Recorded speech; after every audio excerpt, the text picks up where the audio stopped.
Assalamualaikum warahmatullahi wabarakatuh. Alhamdulillahil aliyyil arfaqi wa jami'il asya'i wal mufarriqi din ni'amil wasi'atil wazirah wal hikamil bahiratil kathirah.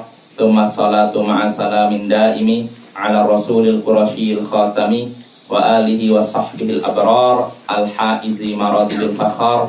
Amma ba'd. Ayyuhal ikhwa wal akhwat, a'azzani wa a'azzakumullah. Saudara-saudariku yang semoga dimuliakan oleh Allah.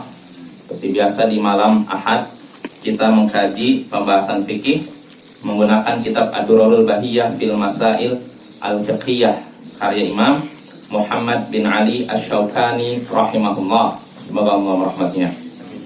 Ya, biasanya dalam taklim kita membahasnya menggunakan kitab. Adapun sekarang menggunakan laptop. Ya, sebenarnya ini kitabnya juga ada dalam laptop. Jadi kebetulan kitabnya tadi keselip di mana saya cari-cari udah jam 6 lewat belum ketemu juga. Maka kalau kita belajar tanpa kitab berarti yang dibahas apa? Mimpi berarti nanti. Makanya saya pikir udah bawa laptop aja. Karena di laptop ini juga ada kitabnya dalam bentuk maktabah syamilah. Jadi perpustakaan digital Bapak-bapak. Di sini perpustakaan ini isinya ribuan kitab dalam bahasa Arab. Jadi kita kalau mau mencari kitab fikih, kitab induk fikih, fikih mazhab Hanafi, Hambali, Syafi'i ada di sini. Begitu juga kitab fikih yang tidak terikat dengan mazhab. Contohnya Imam Asy-Syaukani ini ada juga. Jadi kitab ini bisa dibilang maktabah ini, perpustakaan ini ya cukup bagi pegangan bagi seorang penuntut ilmu. Ya. Karena ini kitab induk ada di sini. Adapun kitab yang ditulis oleh ulama belakangan ada yang di sini dan ada yang belum dimasukkan ke sini. Karena kalau dikumpulkan dari kitab ulama terdahulu sampai sekarang, kira-kira berapa ribu kitab? Banyak. Jutaan saya jadi ratusan ribu. Ya kalau di sini ribuan ya. Jadi kalau kita mau nyari hadis bisa di sini, nyari tafsir ada, nyari kitab fikih ada, kitab tentang lughah ada, kamus pun ada. Ya. Jadi kitab ini yang kita bahas ada juga di sini ya. Kitab Ad-Durarul Bahiyah fil Masail Fiqhiyah. Baik Bapak-bapak dan Ibu-ibu yang semoga dirahmati Allah. Ya, jadi pada pertemuan sebelumnya kita sudah sampai pembahasan apa nih? Karena saya bukunya nggak ada nih. Sampai mana nih, guys? Zakat hewan sudah kan ya? Sudah. Zakat hewan. Menggabungkan hewan. Apa? Menggabungkan hewan. Masuk ke masuk Hewan. Menggabungkan. Oh, menggabungkan itu ya? Oh iya. Oh, yang tidak boleh menggabungkan hewan yang terpisah atau memisahkan hewan yang tergabung dalam rangka menghindari zakat. Ini ya yang kita bahas. Bukannya sudah ini? Sudah. Itu yang terakhir. Oh, emas ya. Oh iya, terakhir kita sampai emas, betul. Zakatul dhahabil. Oh iya ini. Oh iya, betul. Ya, jadi ini kita kembali. Jadi pada pertemuan sebelumnya kita sudah sampai zakatul dhahabil fiddah. Bab zakat tentang emas dan perak. Ya. Kata Imam Asy-Syaukani rahimahullah, semoga merahmatinya, ia idza hala ala ahadihimal haul rub'ul ushur. Zakat jika zakat ini emas dan perak jika sudah melewati haul salah satu dari keduanya, yaitu emas atau perak, jika sudah lewat satu haul, maka zakatnya adalah 1 per berapa? 1/20 ya, 1 per 40 atau 2,5%. Jadi kalau sudah lewat haul maka zakatnya 2,5%. Wa nisabu dhahabi 20 dinar, dan nisabnya emas yaitu 20 dinar atau 85 gram emas. Karena 1 dinarnya 4,25 gram emas. Berarti kalau 20 tinggal kalikan saja. 85 ya. Jelas Bapak? Ini sudah kita singgung ya kalau salah. Betul ya? 20 85 kan? Wa nisabul fiddah, sedangkan nisab perak 200 dirham atau kalau digramkan 595 gram perak. Jadi kalau kita sudah punya emas sampai 85 gram, maka kita wajib mengeluarkan zakatnya 2,5%. Dengan syarat sudah lewat haul, sudah lewat satu tahun ya. Begitu juga perak. Wala syai'a fi ma duna dzalik, dan tidak ada kewajiban apa-apa di bawah itu, di bawah nisab. Jadi kalau harta kita belum mencapai nisab, tidak ada kewajiban bayar zakat. Tapi kalau ada yang mau mengeluarkan zakat, istilahnya sedekah, sebagai bentuk apa? Ya, hati-hatian, bersyukur, apa-apa. Nggak ada kewajiban. Sepakat para ulama, kalau kita harta kita masih di bawah nisab, nggak ada kewajiban bayar zakat apapun. Itu pembahasan kita pada pertemuan sebelumnya. Itu ya, gitu kan? Lalu wala zakat fi ghairihi minal jawahir. Begitu juga tidak ada zakat pada benda berharga selain emas dan perak. Perhiasan atau istilahnya ya berlian ya, Bapak. Jawahir itu benda berharga. Tidak ada zakat pada benda berharga selain emas dan perak. Artinya kalau seorang misalkan punya berlian, semahal apapun berlian tersebut, tidak ada kewajiban bayar zakat. Begitu juga kalau seorang punya apa lagi selain berlian? Benda pusaka, Mutiara, intan, dan semacamnya. Walaupun sangat mahal, tidak ada kewajiban bayar zakat. Ya kecuali kalau itu sudah diuangkan, lain lagi. Jadi itu karena uang, berarti uang kan sama seperti emas dan perak. Kalau sudah mencapai nisab, maka wajib bayar zakat. Kita sudah bahas 85 gram emas itu diperkirakan berapa kemarin kalau dalam uang? 34 emas sekitar 80 juta. 80 juta. Berarti kalau ada uang, seorang punya berlian nih, berliannya udah diuangkan. Ternyata berliannya jadi 100 juta. Berarti dia wajib bayar zakat tidak? Wajib bayar zakat ya. Karena sudah mencapai nisab, melewati nisab. Ya ini pembahasan kita pada pertemuan sebelumnya. Dan pada pertemuan sebelumnya sudah kita singgung zakat perhiasan emas dan perak. Wajibkah dibayarkan zakat? wajib Kalau tadi kan pembahasannya kita numpuk emas sama numpuk perak. yang dipakai. Seperti uang ini apa? Ini kan yang digunakan untuk kayak uang lah, nabung emas. Kan ada zaman sekarang kan? Ada orang saling investasi emas, ya tidak? Ya. Maka kalau emasnya sudah mencapai nisab 85 gram, dia wajib bayar zakat. Nah, yang jadi permasalahan kalau ada orang yang nggak nyimpan emas, tapi emasnya digunakan untuk Dipakai. seperti kaum wanita punya apa? Kalung atau gelang atau cincin. Wajibkah dibayarkan zakat? Kalau sampai nisab ya kan. Ya, kalau mencapai nisab wajib bayar zakat. Ya ini pendapat beberapa ulama di antara pendapat Syekh Albani, Mutakhirin, terus pendapat Imam Asy-Syaukani, Imam Asy-Syaukani, Ibnu Hazm kalau tidak salah dan beberapa ulama. Adapun jumhur berpendapat tidak ada kewajiban zakat perhiasan. Tapi yang benar tetap wajib bayar zakat. Perhiasan wajib dizakati, dibayarkan zakatnya. Berdasarkan hadis yang sudah kita singgung, ada seseorang ibu, seorang wanita bersama putrinya, lalu ada ini di sininya apa? Ada gelang. 2 gelang. Maka Nabi bertanya, apakah ini sudah dibayarkan zakatnya? Maka kata wanita itu belum. Maka kata Nabi SAW, apakah kamu suka kalau 2 gelang tersebut digantikan dengan api neraka dari kiamat nanti?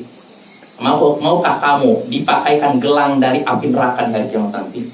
Gelang kamu sekarang diganti nanti jadi gelang dari api. Mau tidak? Maka wanita itu menjawab apa? Tidak. Ini untuk Allah dan Rasul. Kamu copot. Nah ini menunjukkan perhiasan pun harus dibayarkan zakatnya. Nah ini Cara ngeluaran zakatnya apa Ustaz? Apa sekali itu aja atau tiap sekali setahun?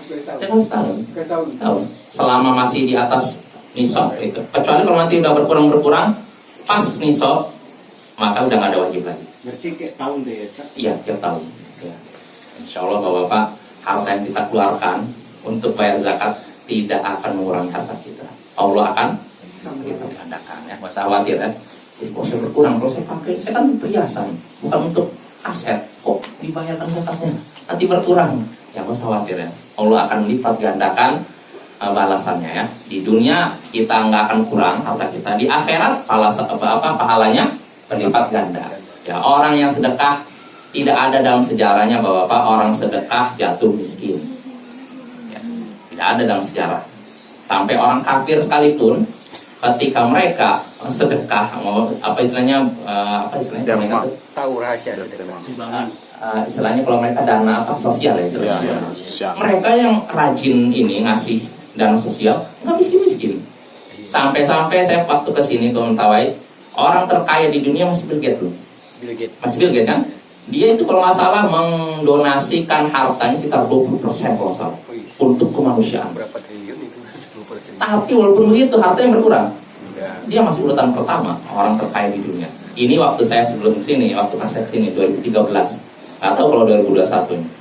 Jadi urutan pertama Bill Gates. Jadi Bill Gates ini ya itu dermawan deh, kaya raya tapi terus mendonasikan hartanya untuk kemanusiaan.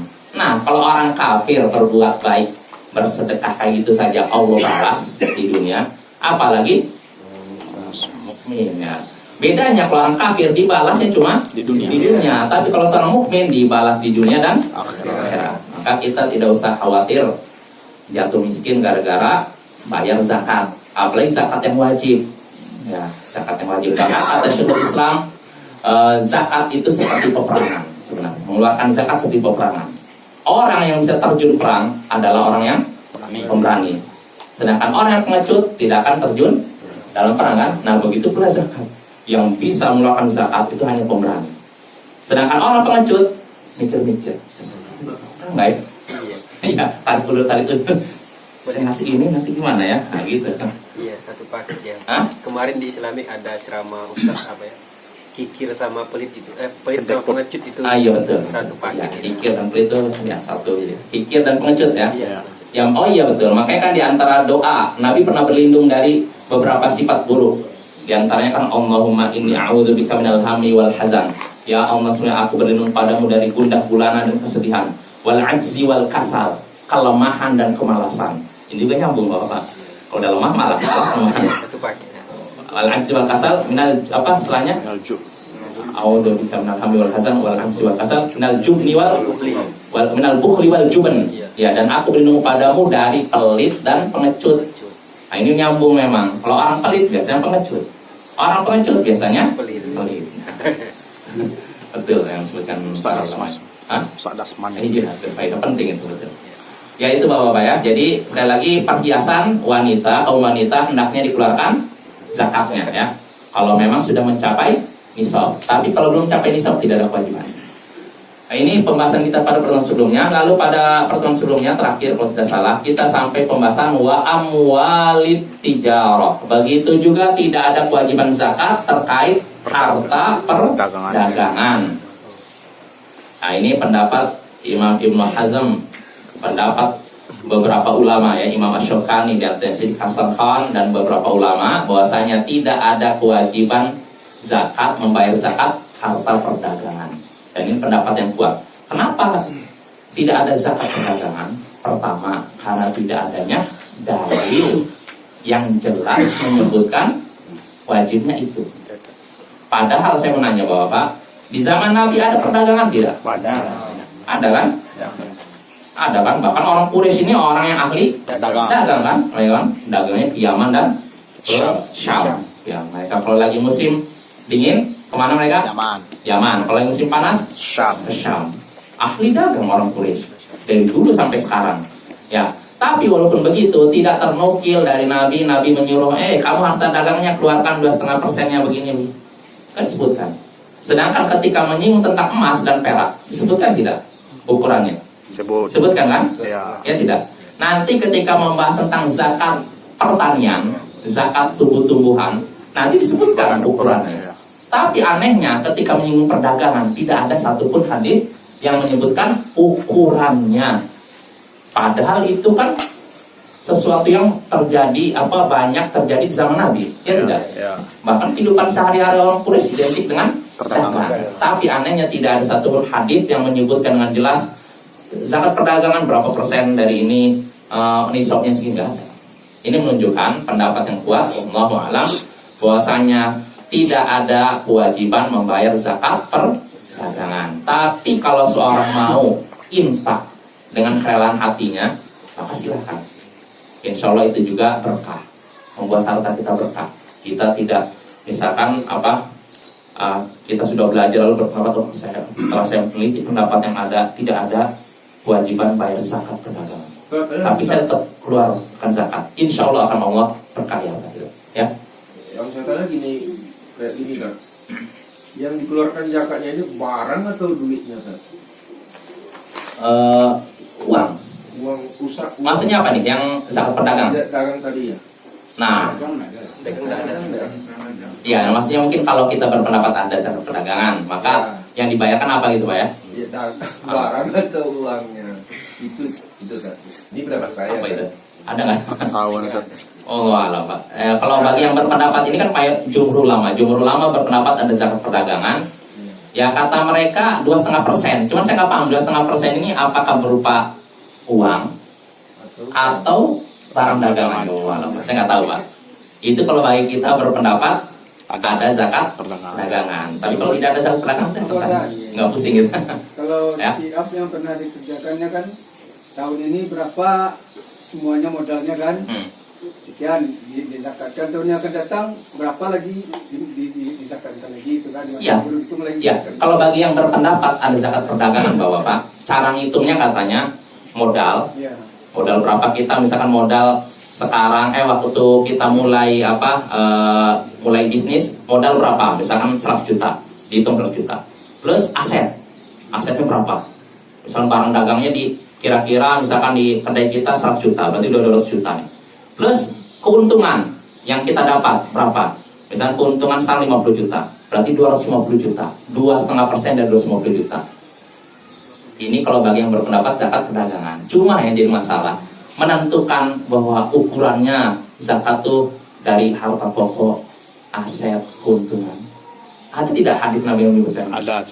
Nah, makanya Allah alam saya tetap condong pendapat ini yang menyatakan tidak ada zakat perdagangan. Berarti sedekah aja cuma itu. Iya, kalau sedekah silakan. Ya, dan insya Allah ketika sedekah Allah akan berkahi harta kita. Untuk mewah suasana kita kan bisa sedekah aja kan. Iya bisa.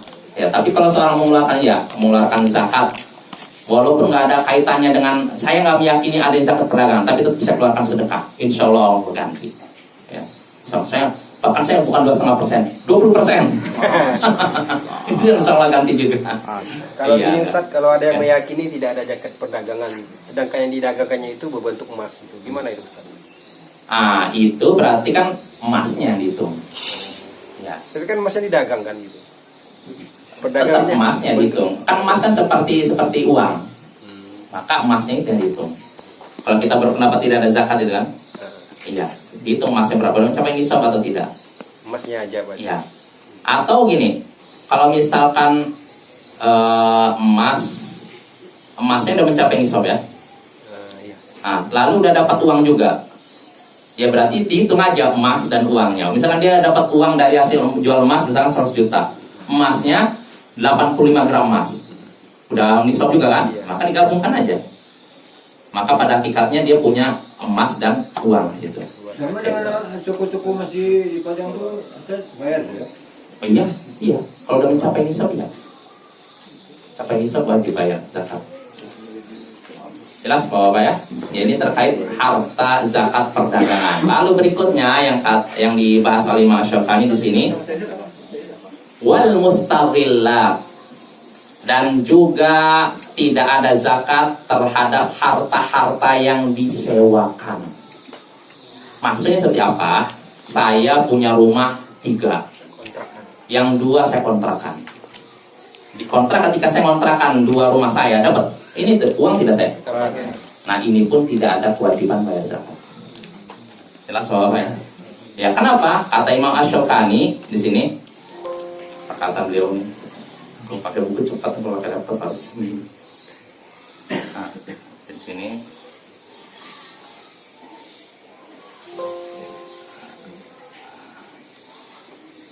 Ya. Wa amma, saya bacakan perkataan Imam Syafi'i. Wa amma adamu wujubiha fil mustaghillat kadur allati yukriha malikuha wa kadzalika dawab wa nahwiha fali adamid dalil kama qaddamna. Adapun tidak wajibnya bayar zakat terkait harta yang disewakan seperti rumah yang disewakan oleh pemiliknya. Begitu juga kendaraan, maksudnya hewan. Kalau zaman dahulu kan hewan disewakan ya kan? Iya. Iya. Zaman sekarang pun gitu juga kan? Iya, Ya kan? Nah, seperti rumah yang disewakan oleh pemiliknya, begitu juga hewan tunggangan dan semacamnya, ini tidak wajib dikeluarkan zakat karena tidak adanya dalil yang menunjukkan itu wajib. Sebagaimana telah kami sebutkan oleh Imam Syafi'i sebelumnya. Sa'alal muslimin shadaqatun fi 'abdihi wala farasihi. Tidak ada sedekah zakat atas diri seorang muslim terkait hamba sahayanya dan kendaraannya. Ini juga menunjukkan berarti tidak ada kewajiban itu. Misalnya kita punya mobil, ya. Bagaimana kalau uang misalkan sewa itu udah mencukupi satu nisab? Nah itu baru, ya. Artinya kan kita udah numpuk uang kan? Iya. Tapi ada pun dari hasil itu sekedar apa? Dari hasil misalkan saya sewakan uang saya rumah saya ke seseorang, misalkan 1 tahunnya 10 juta, berarti belum sampai nisab kan? Maka nggak ada kewajiban apa-apa. Nanti kalau udah dari 10 juta ini setiap tahun dikumpulkan sampai berapa tadi? 80 juta ya? Misal 8 tahun. 83. Udah 8 tahun, nah udah 9 tahun. 9 tahun, udah 9 tahun udah 90 juta kan? Iya. Nah ini baru wajib bayar zakat. Jelas Bapak ya? Tapi ada pun sekedar kita menyewakan langsung bayar zakat nggak ada. Nggak ada kewajibannya. Jelas Bapak ya? Ya ini mustabillah namanya. Kalau kita ada sebidang tanah, kita jual tanah dapat 100 juta, wajib nggak bayar zakat? Oh iya. Artinya kan kita udah punya uang, seperti emas kan, punya harta gitu kan, itu wajib. Adapun kita punya tanah luas sekali, harganya miliaran rupiah, Tapi belum dijual. tapi tidak dijual, nggak ada kewajiban bayar zakat. Begitu juga tadi dalam hadis sebutkan tunggangan kita. Kita punya mobil 10 misalkan, satu Mercedes-Benz, 2 Toyota, 3 mobil-mobil mewah kan? Apa kewajiban bayar zakat? Tidak. Ya. Kecuali kalau udah jual dapat uang, nah ini lain lagi. Jelas Bapak. Tapi Ustaz, Ya. dia bayar dapat uang kan, tapi dia bayar utang dulu. Ya, setelah dibayarkan utang berkurang dari nisab. Ya. Oh, nggak wajib. Nggak wajib. Pokoknya kalau seorang punya uang sudah mencapai nisab, contohnya tadi 85 apa ya? 83 juta itu nisab diperkirakan ya. Maka diwajibkan zakat. Kalau uangnya sudah 82.999.000 kan kurang 1 ya, tetap nggak ada kewajiban bayar zakat sampai pas 83 juta. Nah itu seperti itu. Tapi Ustaz kan 83 juta kan udah setahun di tangan kita kan? Iya, itu juga harus tahun. Jadi nggak langsung itu, Pak. Misalnya gini. Harus tahun. Iya. Misalnya kita punya uang 83 juta nih, pas kali 83 juta. Tunggu setahun. Nanti kalau setahun ternyata berkurang untuk bayar anak sakit, yang ini kuliah, yang ini ternyata jadi 77 juta. Udah berkurang 6 juta. Wajib bayar zakat? Tidak. Ya. Pokoknya kalau setahun lagi tidak berkurang atau bahkan bertambah, berarti wajib. Tapi ini Ustaz, dibikinnya rumah, gimana Ustaz? Bikin rumah. Saya dapat dia uang, juta. Langsung dibikinnya rumah. Bikin rumah. Ya. Butuh maksudnya bikin rumah itu butuh dia. Iya. Dia nggak ada punya rumah. Oh iya, nggak wajib, nggak wajib. Lain halnya gini Bapak, ini namanya hilah, siasat. Siasat menghindar dari kewajiban. Misalkan gini, seorang punya uang 83 juta. Itu nisabnya, diperkirakan. Ini perkiraan aja Bapak ya. 83 juta ini nisab emas kan. Seorang punya uang 83 juta. Nah, berarti kan tunggu setahun kan? Nah, setahun lagi menjelang, misalkan anggap dia setahun lagi tanggal 1 Ramadan. Nah, pas tanggal 30 Sya'ban, dia mikir, nanti kalau 1 Ramadan besok, saya wajib bayar zakat 5% dari 83 juta. Ya, saya kasih aja ke inilah tetangga saya ini, kamu mau nggak? Bagi-bagi ke anak yatim. Tiba-tiba dia dermawan. Menjelang 1 tahun, hartanya dia tiba-tiba dermawan masih. Nah, besoknya tanggal 1 Ramadan sudah tidak 83 juta lagi, jadi 82 juta. 1 juta dibaikan ke kerabatnya. Apakah orang seperti ini wajib bayar zakat?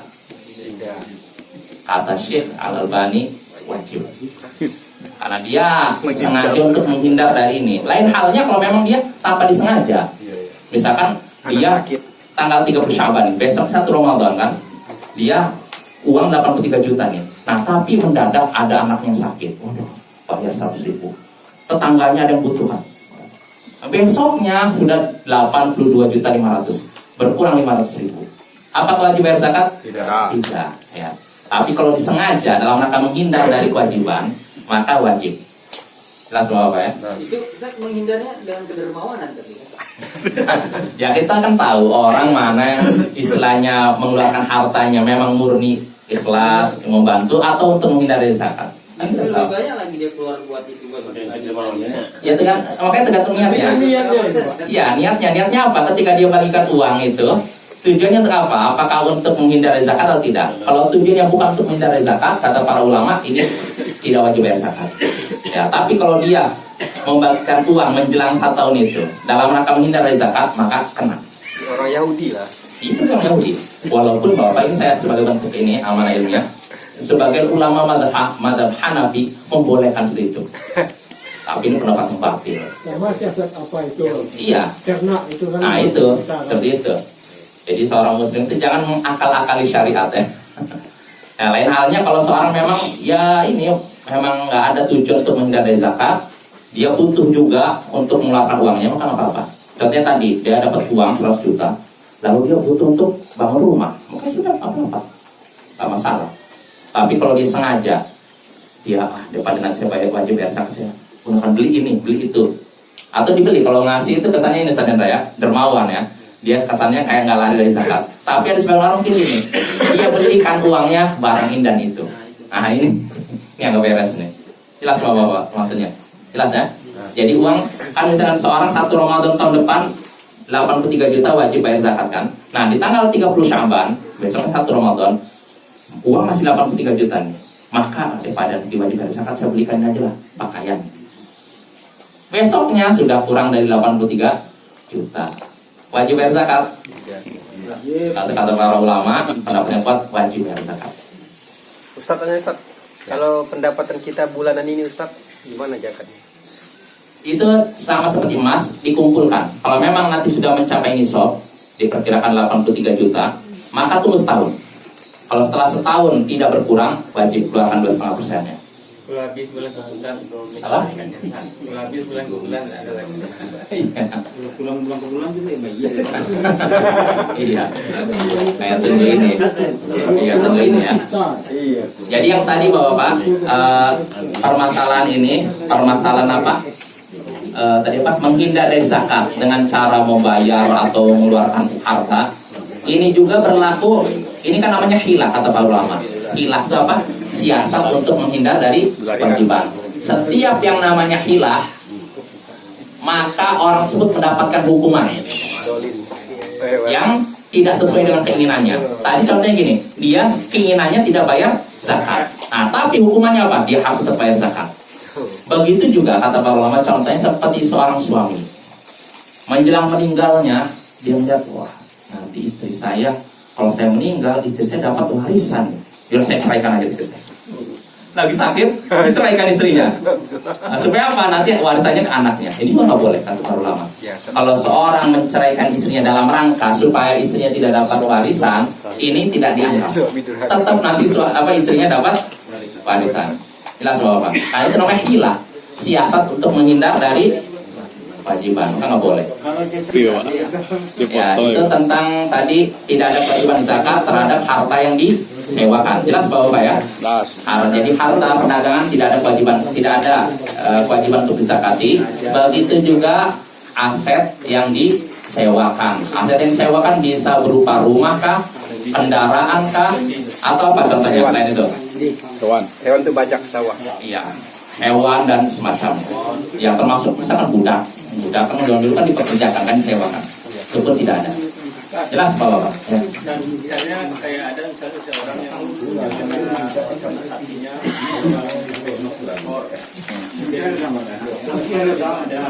ada kan? Semuanya masanya juga ada. Sampai juga. Kemudian hartanya juga ada yang menumpuk uang. Berarti apakah ketika kewajiban itu dikeluarkan? Oh iya. Ini ada pertanyaan Bapak. Kalau seseorang punya sapi 50 ekor, Masya Allah.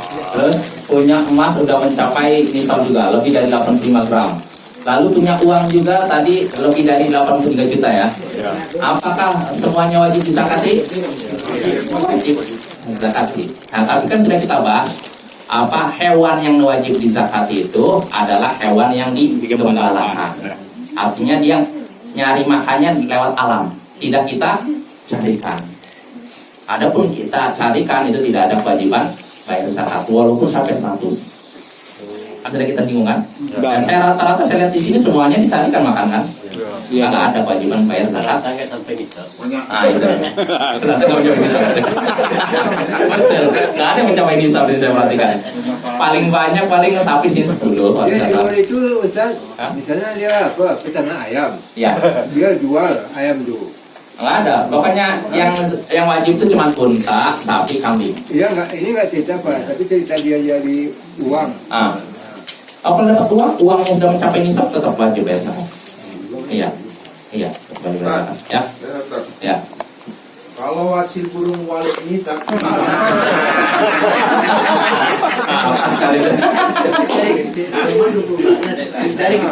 Dari kemarin tapi ya kalau misalkan hasil burung walet itu sudah mencapai nisab, wajib bayar zakat.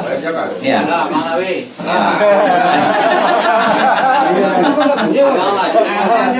Ya udah berarti kita simpulannya jelas Bapak ya.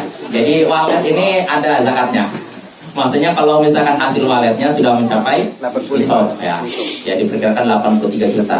Kalau 83 juta udah wajib bayar zakat. Tapi bukan waletnya Ustaz ya. Apanya? Bukan waletnya. Uangnya. Kalau waletnya nggak ada. Sekali lagi. Mobil mewah begitu juga. Iya. Makanya hewan itu yang wajib dizakat itu cuma 3 saja. Unta, sapi, kambing. Ayam tidak ada. Jadi orang bayar zakat itu terserah sama kita aja ngasihkan kan? Apanya? Terserah sama kita aja ngasihkan. Siapa orang pantas? Orangnya siapa itu? Iya, bebas. Pendapat yang kuat bebas. Kita milih dari 8 orang kelompok ini. Nanti akan kita bahas pembagian zakat. Siapa yang wajib? Siapa yang berhak mendapatkan zakat? Ini ada 8 golongan kan? Iya, jadi kita bebas milih yang mana aja. Jadi ya, kan disebutkan dalam surat At-Taubah ayat 60 kan? Innamas shadaqatu lil fuqara. Sesungguhnya zakat itu bagi orang fakir, wal masakin, orang miskin, wal 'amilina 'alaiha, amil zakat, petugas zakat. Wal 'amilina 'alaiha wal mu'allafati qulubuhum, para mu'allaf. Wa fir riqab, dan orang yang membebaskan diri dari perbudakan. Wal gharimin, dan orang yang terlilit hutang. Wal gharim wa fi sabilillah, dan fi sabilillah, orang yang ada di jalan Allah. Ini ada 2 pendapat. Pendapat yang pertama menyatakan ini khusus orang yang jihad jalan Allah. Tapi sebenarnya menyatakan ini berlaku bagi orang berjuang memperjuangkan agama Allah baik di medan perang maupun di medan dakwah. Contohnya dai ustaz. Wa bani sabil, lalu terakhir ibnu sabil, anak jalanan. Maksudnya apa? Musafir yang kehabisan bekal. Ini 8 ini yang berhak mendapatkan zakat. Nah, pendapat yang kuat, kita boleh milih, nggak mesti harus semuanya dikasih. Jadi kalau kita milih, saya mungkin tetangga saya miskin, udah tetangga aja. Jadi ini 8 ini Bapak. Ya kita lihat aja kira-kira yang masalahnya lebih besar seperti apa. Ya kalau saya lihat antara satu daerah dengan daerah nggak bisa disamaratakan. Tapi secara umum yang paling kita penting, yang paling perlu kita perhatikan yaitu para orang-orang yang bergerak fi sabilillah, di jalan Allah. Ya makanya setiap daerah sama daerah lain beda-beda. Ya mungkin fakir juga bisa, miskin. Kenapa saya katakan orang di jalan Allah? Ya termasuk diantaranya orang-orang yang para penuntut ilmu, para dai, ustaz dan semacamnya. Ini di satu daerah bisa jadi lebih vital dibandingkan kita memberi makan kepada orang, memberi zakat kepada orang miskin. Kenapa? Karena kalau kita memberi zakat kepada orang seperti ini, manfaatnya bukan untuk dirinya saja, tapi untuk umat.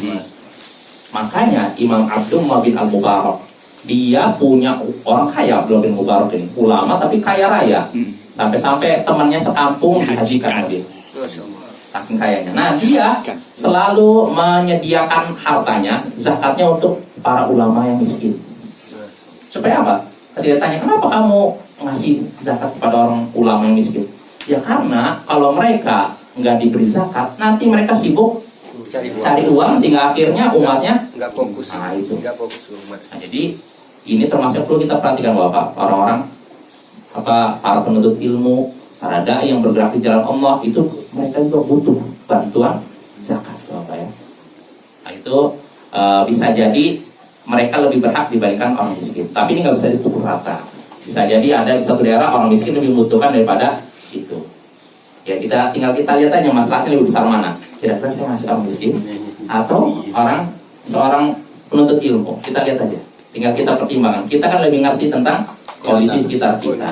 Atau bisa jadi orang miskin lebih butuhkan atau lebih pas. Karena apa? Selain membantu dia, bisa jadi ada masalah dakwah juga. Ya tidak? Betul? Yang pertama membantu kekurangan dia, terus ada unsur dakwah juga dengan kita memberi, mudah-mudahan dia dapat hidayah. Nah, tinggal kita lihat lebih bermaslahat mana?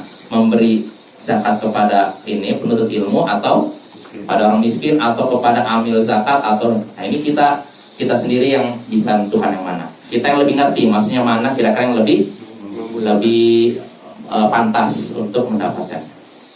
Ya. Misalnya ada orang yang ada uang di bank misalnya ini udah mencapai, terus apakah dia wajib mengeluarkan zakat? Kan fisiknya ada di tangannya Ustaz. Ya tetap. Ya? Walaupun nggak ada fisiknya. Iya tetap. Yang penting kan dia punya gitu kan. Iya tetap wajib. Kalau memang di banknya udah 1 miliar, tetap wajib. Iya. Kalau nggak dipegang, saya nggak megang kok 1 miliar tapi ada di bank ya. Tetap wajib. Ya, jadi patokan dia punya, bukan megang Bapak ya, tapi punya itu. Walaupun nggak dipegang tapi punya di dalam rumah atau di dalam bank, itu dia wajib. Ya. Jelas Bapak ya. Jadi itu terkait itu apa tadi zakat aset sewa aset ya, sewa aset. Jadi kesimpulannya tidak ada zakatnya ya. Tapi kalau memang hasil sewa aset tersebut sudah mencapai nisab, barulah dikeluarkan zakatnya. Ya ini selesai. Kita dari bab zakat dzahabil fiddah. Habis. Oh, sudah. Habis berarti soal pada pertemuan berikutnya bahwa kita masuk pembahasan baru, itu bab zakatin nabat. Bab zakat tumbuh-tumbuhan. Nah ini perlu juga. Karena kita kan ada yang punya sawah mungkin kan, punya ladang, punya kebun. Nah ada tidak zakatnya? Nah ini soal akan kita bahas pada pertemuan berikutnya. Kayak ubi Ustaz ya. Apa? Kayak ubi gitu. Ya insya Allah nanti kita bahas. Panjang.